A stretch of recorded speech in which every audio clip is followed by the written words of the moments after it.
Modern Real Estate Practice, page 21. On the other hand, an owner might lose land through the action of the elements.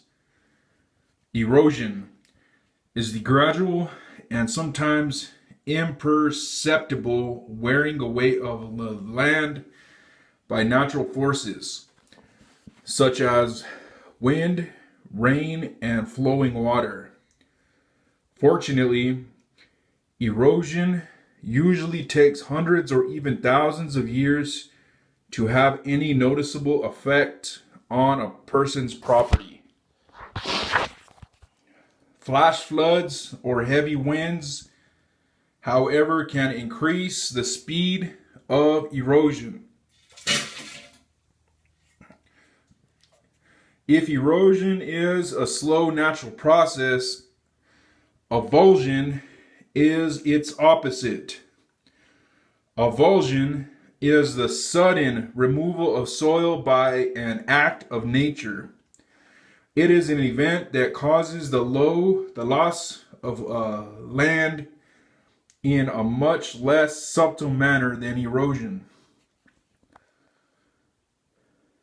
An earthquake or a mudslide, for instance, can cause an individual's land holding to become much smaller very quickly.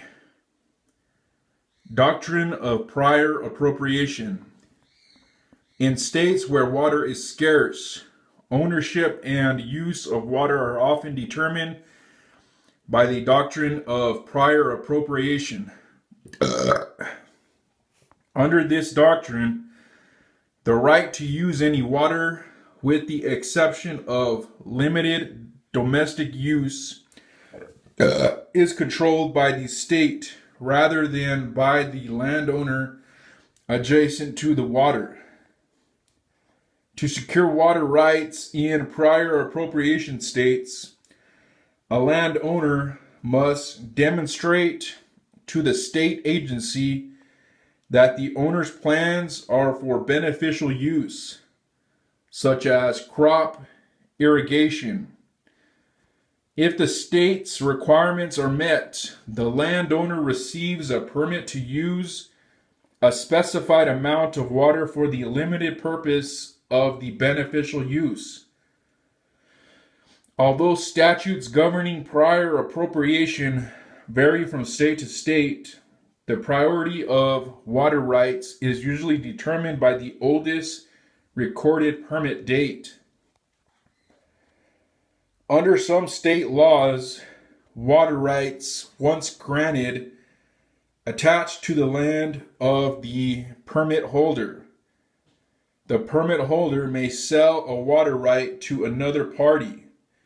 However, issuance of a water permit does not grant access to the water source. All access rights of way over the land of another, easements, must be obtained from the property owner.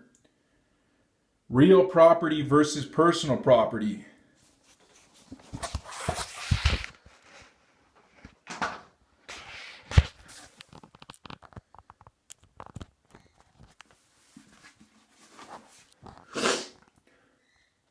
Property may be classified as either real or personal.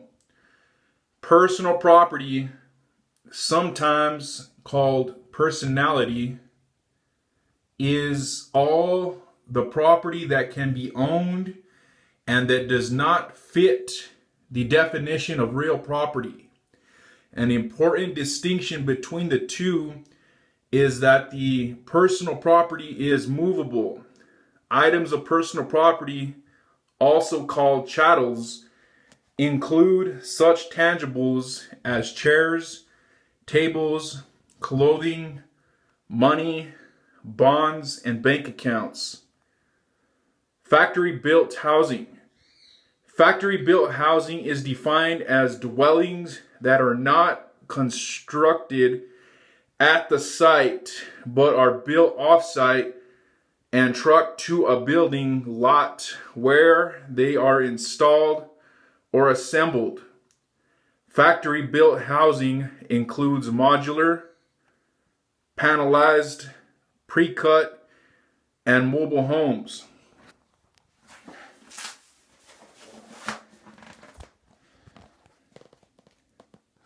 Use of the term mobile homes was phased out with the passage of the National Manufactured Housing Construction and Safety Standards Act of 1976, when manufactured homes became federally regulated.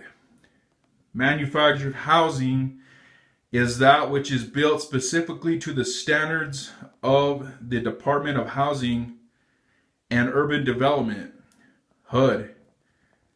Although the term mobile home is still commonly used, most states have agencies that administer and enforce the federal regulations for manufactured housing.